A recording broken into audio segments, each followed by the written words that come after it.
मग त्यातनं ते आपण इंग्लिशमध्ये म्हणतो ना नॉस्टॅल्जिक फील होतं. म्हणजे आपण मराठी सिनेमा जरी बघितले, त्यातले गाणे जरी ऐकले आत्ताचे, त्यात पण इंग्लिश हुक लाईन्स आहेत. ते जर आपण मराठीतच वाचतोय, जसं मी आता सकाळ वाचतोय, लहानपणापासून वाचतोय, तर मी मागं चिंटूपासून सुरुवात करायचो. म्हणजे इंग्लिश लाईन्स वापरून ते गाणे बनवलेले आहेत. मला असं वाटलं की नाही आपण मराठीमध्ये करू शकतो आणि जमतं. इतकंही अवघड नाहीये की अरे याला मराठीमध्ये शब्दच नाही, असं अजिबात नाही आहे. 99% वाक्यांना आणि शब्दांना मराठीमध्ये शब्द आहेत. पण पंजाबी गाणी असलेले मी तुम्हाला कितीतरी मराठी पोरं दाखवतो ज्यांच्या मोबाईलमध्ये पंजाबी गाणी आहेत. तुम्ही मला 4-5 पंजाबी पोरं दाखवायचे मराठी गाणी ऐकतात. तो 1-2% जरी आकडा पकडला तरी 1 मिलियन फॉलोअर्स करणं पण अवघड नाही आहे. तुम्ही पंजाबमध्ये जाऊन सर्वे घ्या आणि 5 मराठी दिग्दर्शकाची नावं विचारा किंवा ॲक्टरची नावं विचारा, त्यांनी सांगावे. नमस्कार. सकाळमध्ये तुमच्या सगळ्यांचं मनापासून स्वागत. आज मराठी राजभाषा दिन, आपल्या मायबोलीचा, आपल्या मराठीचा जय जयकार करण्याचा दिवस. मराठीला आता राजभाषा आणि अभिजात मराठी भाषेचा दर्जा मिळालेला आहे आणि आजचा दिवस खरं तर आपल्या सगळ्यांसाठीच जो फक्त महाराष्ट्रातला नाही तर जो मनाने खरा मराठी माणूस आहे त्या प्रत्येकासाठी आनंदाचा दिवस. आणि आजच्या दिवशी खरं तर साजरा करण्यासाठी आजचा दिवस माझ्यासोबत एक विशेष पाहुणे आलेले आहेत. मी प्रयत्न करते की माझ्या बोलण्यामध्ये जास्तीत जास्त शब्द हे मराठी यावेत, तर माझ्यासोबत आज आपले खास पाहुणे आलेले आहेत. आपण मनापासून स्वागत करूया स्पायसी केकचे मनोज चिंगुस्ते यांचं. खूप खूप स्वागत दादा. आणि आज माझा प्रयत्न मी करते की तुमच्याशी जास्तीत जास्त मराठी बोलण्याचा. तुमच्यासमोर अर्थात हा प्रयत्नच आहे. म्हणजे एखाद्या यूट्यूब किंवा एखाद्या सोशल मीडियाच्या माध्यमातून समोर येणं आणि समोर येत असताना जास्तीत जास्त मराठी भाषा समोर आणणं, असं काही ठरवून केलं होतं की काय? म्हणजे ठरवून केलं होतं आम्ही. कारण असं व्हायचं की म्हणजे माझा अनुभव की मी IT मध्ये जॉब करताना मी इंटरव्ह्यूज घ्यायचो. आणि असं व्हायचं की एखादा माणूस इंग्लिश बोलताना मध्ये मराठी वापरलं किंवा हिंदी वापरलं तर असं वाटायचं की याला इंग्लिश येत नाहीये. पण याच्या विरोधात असं व्हायचं की एखादा मराठी बोलतोय आणि मध्ये सारखं सर इंग्लिश बोलतोय, तर आपलं वाटतं हा जास्त शिकलाय. तर आम्ही कॉन्टेंट तयार करायच्या आधी ठरवलं होतं की आपल्याला मराठीतले असे काही शब्द आणायचे की जे फक्त आपण शाळेत पुस्तकात वाचलेत. आणि असं अजिबात नव्हतं ठरवलं की एखादा अवघड शब्द आणायचा किंवा खूप असं तांत्रिक शब्द वापरून काहीतरी बनवायचं. तेच शब्द बोलायचे जे शाळेत आपण ऐकलेत, फक्त विसरलोय. मग त्यातनं ते आपण इंग्लिशमध्ये म्हणतो ना नॉस्टॅल्जिक फील होतं. आपण मागे सरकतो ना, आपलं वाटतं हे मी ऐकलंय. सो हे ठरवून केलं होतं आम्ही की चांगलं मराठी वापरून एक कॉन्टेंट तयार करायचं. फक्त त्याला बोली भाषा जी आहे त्याचा आधार पाहिजे. म्हणजे असं प्रमाण मराठी नको वाटायला की पुण्यात राहतोय आणि फक्त पुणेरीच. मग साताऱ्याकडची भाषा, अगदी मराठवाड्यातली भाषा, विदर्भातली भाषा, या प्रत्येकाचं लहेजा वापरून प्रमाण मराठी बोलायचं. आणि त्याला चांगला प्रतिसाद आला. सुरुवातीला असं झालं लोकांना की अरे हे काय बघतोय, मग नंतर मग सवय होत गेली. मग लोकांचं असं झालं की प्रत्येक इंग्लिश शब्दासाठी मग मराठी शब्दाची मागणी व्हायला लागली. की जसं आपण कुत्र्याला श्वान म्हणतो, मग तितपत लोकांना मराठी ऐकायचं होतं. आणि आता यायचं की आम्ही प्रयत्न करतो की जेवढं जमल त्या प्रत्येक वाक्याला मराठीमध्ये बोलायचं. पण मग म्हणजे कंटेंट तयार करत असतानाच मी लिहिला जातो, अर्थात तो लिहित असताना असा काही विशेष अभ्यास केला जातो का, किंवा तुम्ही भाषेचा काही अभ्यास करता का विशेष? नाही. याचं साधं उदाहरण सांगायचं तर एक तर आपलं शिक्षण मराठी माध्यमात असतं प्रत्येकाचं जवळपास. आता आपण ज्या पिढीतले. दुसरं असं की आपण जे वाचतो ते जर आपण मराठीतच वाचतोय, जसं मी आता सकाळ वाचतोय, लहानपणापासून वाचतोय, तर मी मागं चिंटूपासून सुरुवात करायचो. मग मला एखादी गोष्ट जर घडली घटना तर ती सकाळच्याच पॅटर्नमध्ये बोलायची सवय. की वार्ताहर पिंपरी हे झालं, मग या घटनास्थळी हे झालं, मग असं झालं, मग पोलीस याचा शोध घेतात आहेत. तर आपल्याला कळते की ही घटना अशाच स्वरूपात असते. आपण ज्यावेळी मराठी सिनेमे बघतो आणि आपण अशोक सराफांचा एखादा जोक ऐकतो, आपल्याला कळते की हा जोक असाच असतो. सो आपण जे ऐकतो, जे आपल्या कानावर पडतं, तेच नंतर आपण प्रोसेस होऊन पुढे येतं. सो तसंच झालं माझ्या बाबतीत की माझं मराठी वाचन मी खूप वाचतो. मला मराठी पुस्तकं मी काही वाचतो. असं नाही की फक्त कादंबऱ्या किंवा पुस्तकच, मी काही म्हणजे अगदी व्हॉट्सअपवरचे मोठमोठे मेसेज असतात ना फेक, ते पण वाचत बसतो मी. त्यात पण काय ना काय कॉन्टेंट सापडतं. किंवा आता कोरामध्ये पण आलंय किंवा न्यूजपेपरमध्ये पण आलंय. आणि आता असं आहे की कॉन्टेंट जे म्हणतो ना आपण, ते खूप आहे. म्हणजे अशी कुठलीच माहिती नाही की जी मराठीमध्ये नाही आहे. मग ती वाचून वाचून असं झालं की ते बसले डोक्यामध्ये, असं वेगळा अभ्यास करायची गरज नाही पडत.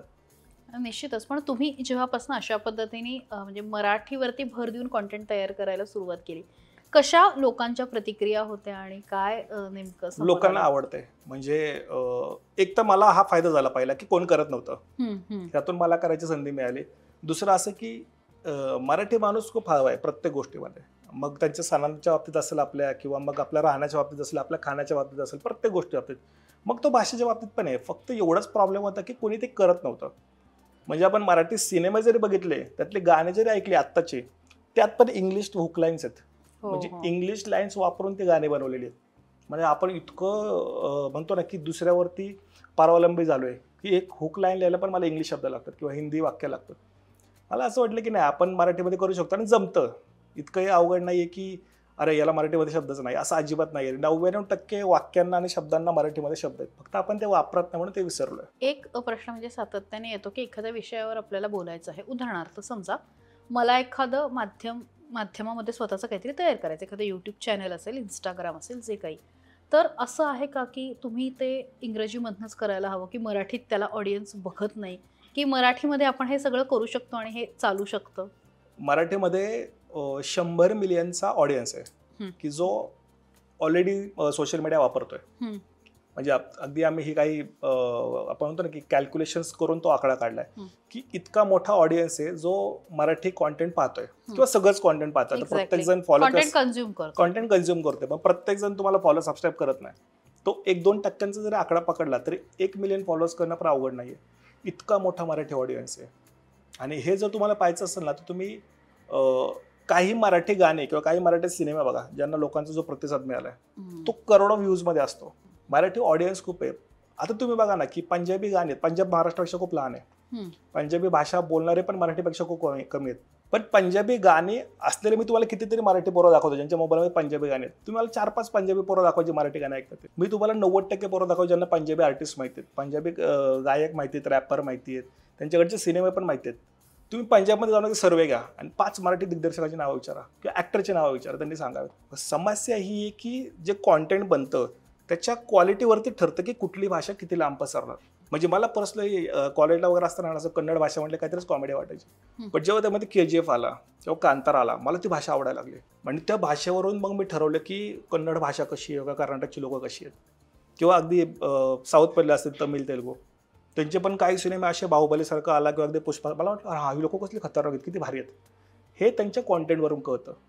किंवा पंजाबी गाणी वाईब देणारे असतात, ते आपले नसतात. आपले नसतात म्हणण्यापेक्षा आपल्याकडे तशी बनतच नाही आहेत किंवा अजून ते कल्चरच नाही आहे. मग असं होतं की आपण सोडून, म्हणजे आपण 4 मराठी माणसं सोडून जो बाहेरचा आहे तो आपल्याला कशावरून जज करणार, तर फक्त कॉन्टेंटवर. तो का आपली न्यूजपेपर वाचत नाही किंवा तो आपल्या कॉलनीतून ते घरावरच्या पाट्या वाचत नाही, त्याच्यापर्यंत पोचतं फक्त कॉन्टेंट. तर ते क्वालिटीचं पोचलं पाहिजे. दुसरं असं होतं की आपण असं ठरवलेलंच आहे की म्हणजे प्रत्येकानं की नाही हिंदीमध्ये केलं तर जास्त ऑडियन्स, असं अजिबात नाही आहे. प्रत्येक भाषेचा एक ऑडियन्स असतो आणि आपलं सुद्धा एवढं चांगलं आहे की मराठीचा ऑडियन्स खूप मोठा आहे. आणि मराठी ऑडियन्सचा एक प्रेक्षकांची एक खासियत काय की मराठी प्रेक्षक खूप जास्त हुशार आहेत. जसं आपण भोजपुरी गाणं ऐकतो ते अजून पण ॲटोट्यून करूनच वाजवतात 2024-25 मध्ये, पण तसं मराठीमध्ये नाही आहे. मराठीमध्ये जेव्हा अजय अतुलनी वेस्टर्न म्युझिक त्यांच्या ऑर्केस्ट्रामध्ये शूट केलं, त्यांनी वेस्टर्न इन्स्ट्रुमेंट वापरून, लोकांना आवडलं ते. आता हे जर का आपण भोजपुरीमध्ये बनवलं तर लोकांना त्याची सवय पण नाही कानाला, पण आपल्याला आहे. काटारा काळजात घुसलीमधलं म्युझिक लोकांना आवडलं, एवढं कॉम्प्लिकेटेड असून पण. म्हणजे प्रेक्षक हुशार आहे, सगळं व्यवस्थित आहे. प्रॉब्लेम आपल्यामध्ये, आपण म्हणतो की नाही कोण बघणार नाही, बघतात लोक. म्हणजे अगदी माझंच उदाहरण द्यायचं तर आम्हाला 1 वर्षामध्ये 11 लाख फॉलोअर्स मिळाले. मी खरंच त्याच्याकडेच येणार होते की म्हणजे कसा एकतर प्रवास सुरू झाला आणि तो 11 लाख फॉलोअर्स एका वर्षात मिळवणं कसं होतं सगळं? सुरुवात अशीच झाली की आम्ही ठरवलंच होतं की आम्हाला कॉन्टेंट क्रिएटर व्हायचं आहे. आम्ही एक फोन घेतला होता, बेसिक आयफोन होता तो, म्हणजे आमच्या आयुष्यातला पहिला आयफोन. हप्त्यावरती घेतलेला. आता किती आहेत? आता 3-4. पण असं झालं की तो आयफोन घेतला आणि आपल्याला पहिल्यांदा नाही का असतो याचा कॅमेरा चेक करू, याला सोडायचं नाही. मग आम्ही रात्री 11 वाजता गेलो मोमोज खायला आणि सगळ्यात खराब मोमो आम्ही आयुष्यामध्ये खाल्लेले. पण ते शूट करत करत ते मोमो पण शूट केले. मग म्हटलं ते सोशल मीडियावर टाकत. मग त्याला असं कॉमेडी एक व्हॉइस ओव्हर केलं मराठीमध्येच, चांगल्या मराठीमध्ये, आणि तो व्हायरल झाला. व्हायरल म्हणजे 2 मिलियन व्ह्यूज झाले त्याला. असंच टाकलेलं मी आणि फेसबुकला ते पण. मग दुसऱ्या दिवशी आम्ही एका मॉलला गेलो आणि परत तेच केलं आणि तोही व्हिडिओ व्हायरल. तिसऱ्यांदा आम्हाला एक पेरूवाला दिसला रस्त्यावर, आम्ही व्हिडिओ टाकला, तोही व्हायरल. म्हणजे सलग 10 ते 11 व्हिडिओज मिलियनमध्ये होते. म्हटलं हे भारी आहे.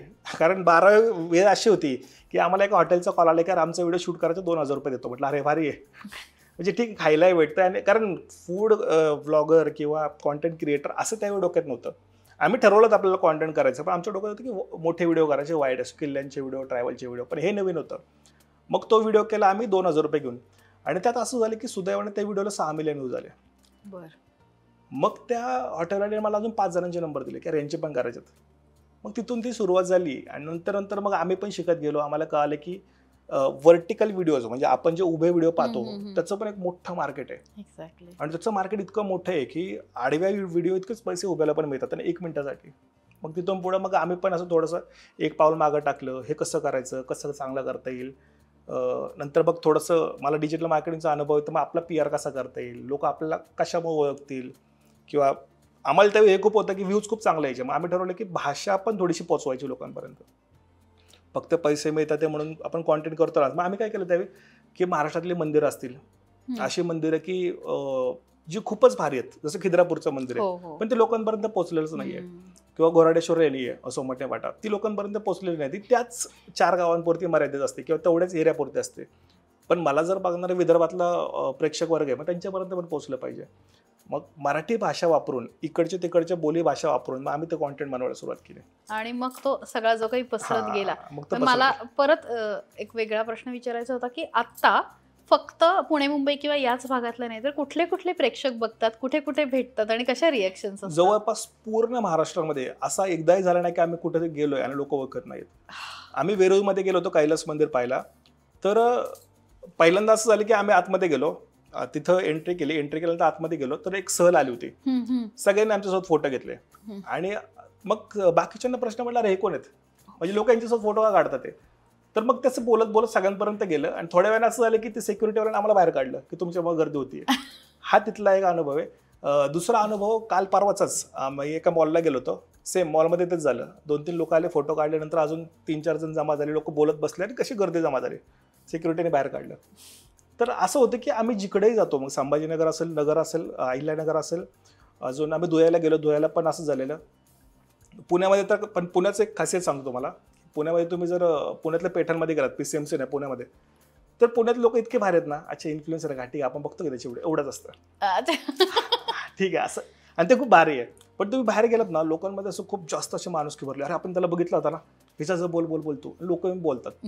आणि मग आपण म्हणतो ना की या सगळ्यामध्ये मोटिवेशन का असतं, तर हे असतं की जे लोक आपल्याला बघतात, कमेंट करतात किंवा शेअर करतात, ते आपल्याला प्रत्यक्षात येऊन बोलणं. त्यामुळे महाराष्ट्रात, कोकणात पण आम्ही, आमचे अनुभव असेच जवळपास.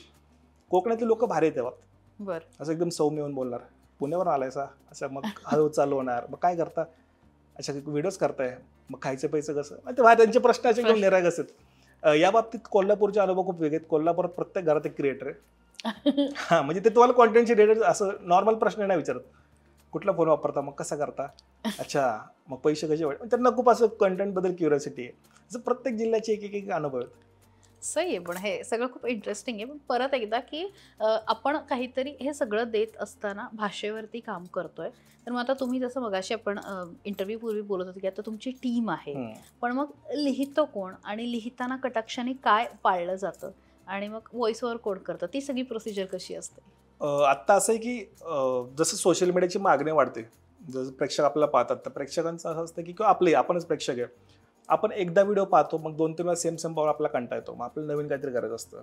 मग कंटेंट क्रिएटर म्हणून सुरुवातीला आम्ही फक्त व्हॉइस ओव्हर करायचो. म्हणजे त्यामध्ये कॅमेरामॅन असेल, म्हणजे माझी बायको असेल किंवा माझं पुतण्या बारके, आम्ही यांना नव्हतं घेत, यांना घ्यायचो पण यांचे डायलॉग पण मीच बोलायचो.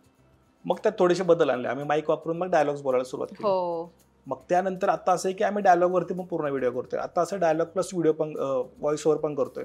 तर मग ते बदल होत गेले. ते दोघं पण सेलिब्रिटी झाले, तर दोघांना, उलट दोघांना जास्त लोक ओळखतात. मग आता असं झालं की ती एक प्रोसेसच तयार झाली आहे की सुरुवातीला बसून प्रत्येकाची पात्र लिहायची की आजच्या व्हिडिओमध्ये कॅमेराबद्दल लोकांना काय वाटलं पाहिजे. हा, मग हिचं पात्र आज असं की ही खूप चालाक असणार, बारक्या काय असणार, बारक्या सौम्य असणार, मग मी कसं असणार, मी असं असणार, हे लिहिलं जातं. मग हे लिहायचं काम आम्ही तिघं मिळून करतो बऱ्यापैकी. मग आता तो खूप लहान आहे, बारक्या, तो 4-4.5 वर्षांचा आहे, तर त्याला सगळे शब्द नाही बोलतात, तर मग त्याच्यासोबत बसून त्याला काय म्हणजे बोलता येतं ना आरामात, तेवढं आम्ही लिहून काढतो पहिलं. मग आमच्या डायलॉग्स त्यामध्ये, मग ब्रँडची काय रिक्वायरमेंट आहे ती त्यामध्ये लिहिली जाते. आणि मग एक नॉर्मल, तो आपण म्हणतो ना की ड्राफ्ट तयार झाल्यानंतर मग शूट होतं. अच्छा, मग शूटमध्ये प्रॉपर टीम काम करते सगळी, मग ड्रोनवाले असतील किंवा इतर कॅमेरामॅन असतील.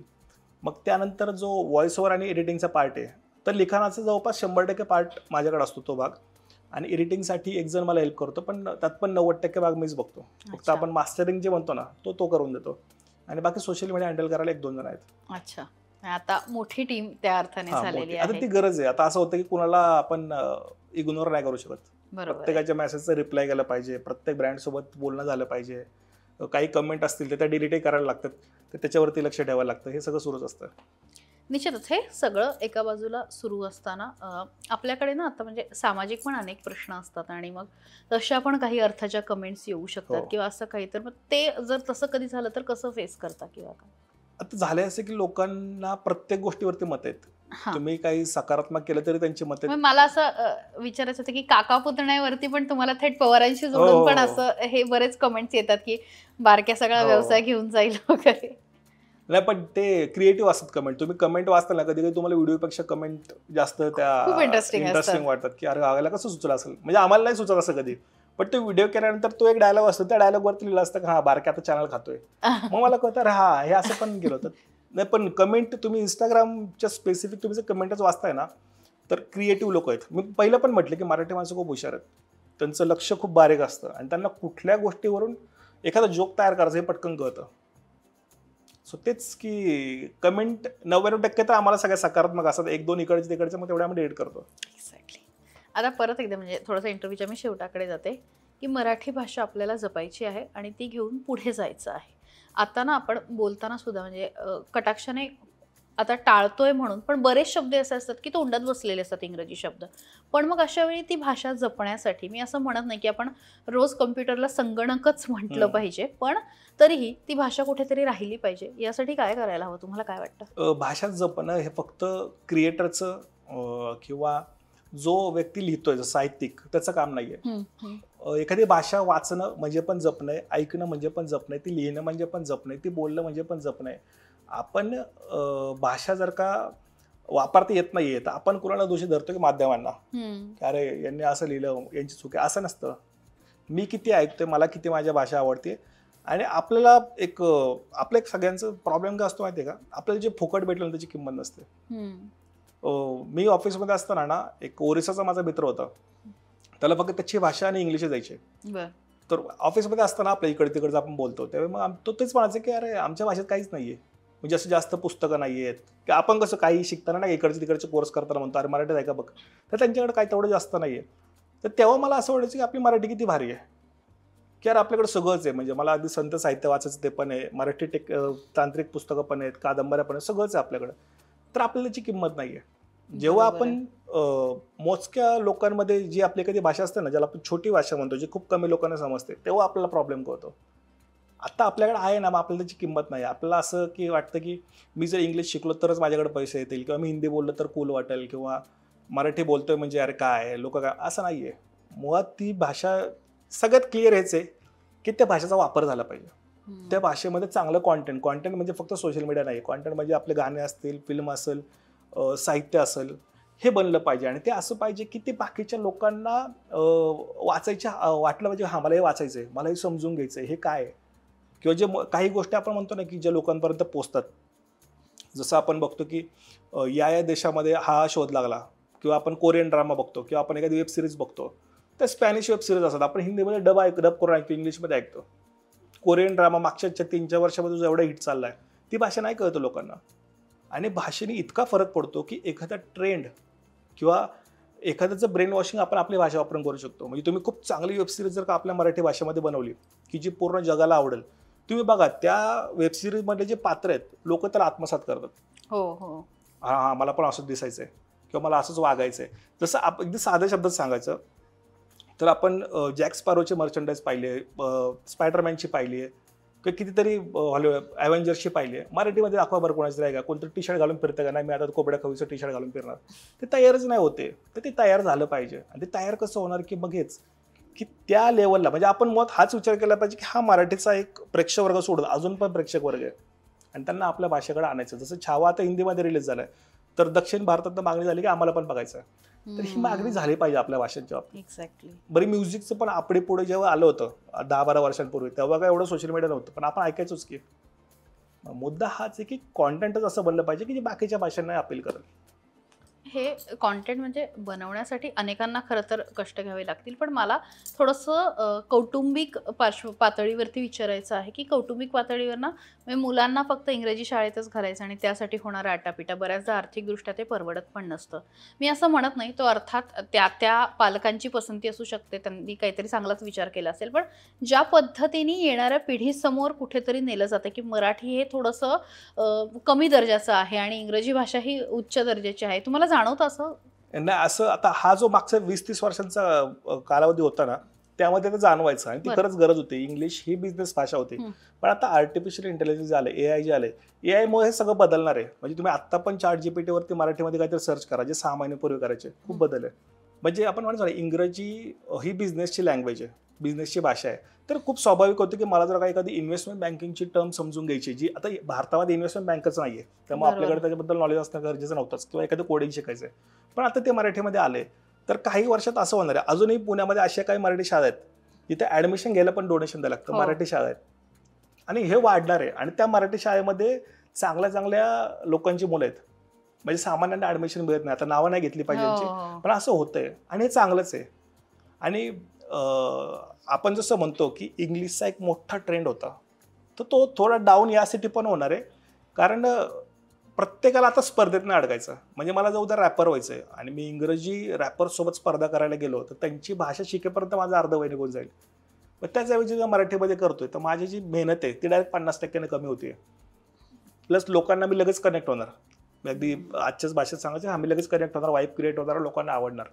त्यामुळे इथून पुढे असं होणार आहे की निश बेस जे बिझनेस आहेत, आता नाही का ते मायक्रोनिशचा एक ट्रेंड आलाय की लहानात लहान ऑडियन्सला पकडायचं आणि त्यांच्यासाठी काहीतरी बनवायचं, प्रोडक्ट असेल किंवा कॉन्टेंट असेल, तर ते वाढणार इथून पुढे. त्यामुळे मराठी भाषाच नाही, प्रत्येक भाषा इथून पुढे थोडीशी वर सरकणार आहे. आणि हे 1-2 वर्षापूर्वीच जेव्हा कोराने एक अपडेट आणलेलं की प्रत्येक भाषेत तुम्हाला लिहिता येणार आहे, तेव्हा आम्हाला अंदाज आला होता की आता म्हणजे परत लोक मराठीकडे शिफ्ट होणार आहेत. सो अजून काही वर्षात हे होणार आहे की इंग्रजी शाळा, म्हणजे असं म्हणणार ना की इंग्रजी शाळा ओस पडतील, असं होत नाही कधीच, पण मराठी शाळांकडे लोकांचा कल वाढणार आहे. आणि यात क्रय शक्तीचा पण एक खूप मोठा भाग असतो. आपण म्हणतो की ज्याचं पोट भरलंय त्यालाच स्पोर्ट्स वगैरे सुचतं. तर आता असं झालं की काही लोकांची शहरांमध्ये पोटं भरलेली आहेत, तर त्यांना असं नाही की इंजिनियर होऊन मला काहीतरी 20,000ची नोकरी पाहिजे, असं नाहीये. मग एखाद्याला जर स्पोर्ट्समध्ये जायचं किंवा खेळामध्येच करिअर करायचं, तर तो मराठी शाळाच निवडणार. किंवा एखाद्याला फिल्म्सच बनवायच्यात, तर तो मग मराठी शाळाच निवडणार. तर ते बदल एक 10 वर्षात आपल्याला तो फरक दिसणारच आहे. मला वाटतं येणाऱ्या काळामधले फार महत्त्वाच्या गोष्टी आपण बोलता बोलता सगळं बोलून गेलो. जाता जाता फक्त शेवटचं की खूप तरुण आहेत ज्यांना कॉन्टेंट बनवायचं असतो, इच्छा असते.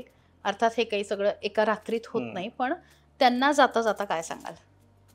तसं तर म्हणजे या प्रश्नाचं उत्तर सकारात्मक दिलं पाहिजे. पण आता आपण म्हणतो ना की खोटं बोलण्यापेक्षा खरं सांगणं खूप गरजेचं आहे. 2-3 वर्षापूर्वी असं होतं की तुम्ही एक मोबाईल घेतला, स्लो मोशन मध्ये व्हिडिओ टाकला, तर तुम्हाला व्ह्यूज यायचे.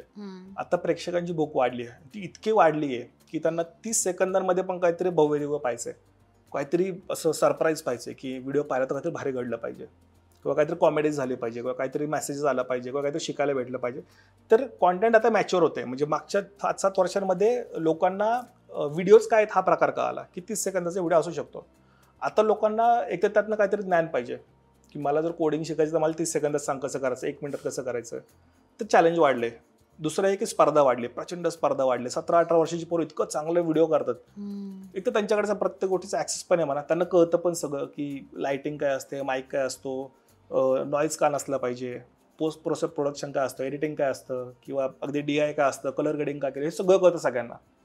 आपण जर का शून्यातून सुरुवात करतोय तर हे सगळं पहिलं समजून घेतलं पाहिजे. दुसरं असं की सोशल मीडियाचे जे अल्गोरिदम्स आहेत ते खूप जास्त जाहिरातदारांच्या हिशोबाने बनल्यात की त्यांची ती जाहिरात कुठं व्यवस्थित लावता येईल त्या क्रिएटरवरती त्यांचं लक्ष आहे. पहिले काय व्हायचं की कोणत्याही क्रिएटरला कशाही ॲड लागायचे, आता तसं लागत नाही. त्यामुळे आता आपल्याला तेही समजून घ्यायला लागणार आहे. त्यामुळे अगदी सांगायचं म्हटलं तर आता थोडंसं वाट बघा, थोडंसं मागं सारखा, एक 3-4 महिने प्रत्येक गोष्टीवरती लक्ष ठेवा की जर मला या प्रकारामध्ये या प्रकारचं कॉन्टेंट बनवायचं आहे तर यातले आत्ताचे प्लेयर्स कोण कोण आहेत, मला यांच्यापेक्षा चांगलं कसं करता येईल. का आत्ता असं नाही की हा करतोय असंच मला करायचंय, मग लोक त्यालाच बघणार, तुला का बघणार. त्याच्यापेक्षा 2 पावलं पुढचं करायचं आपल्याला. मग पहिल्यासारखं नाही राहिलेलं, तुम्हाला आता मागं सरकून व्यवस्थित बसून प्रॉपर प्लॅन करूनच कॉन्टेंट करायला लागणार. Thank you so much. आणि तुम्ही या संपूर्ण कार्यक्रमात सहभागी झालात आणि मराठीवरती आणि तुमच्या प्रवासावरती पण आपल्याला बोलता आलं. पुन्हा एकदा सकाळकडनं मनापासून धन्यवाद. महाराष्ट्रातील सर्व बातम्यांचे विश्वासार्ह व्यासपीठ. सकाळच्या सर्व सोशल मीडिया प्लॅटफॉर्मला लाईक, फॉलो आणि सबस्क्राईब करा. तसंच सर्व नोटिफिकेशनसाठी बेल आयकॉन प्रेस करायला विसरू नका.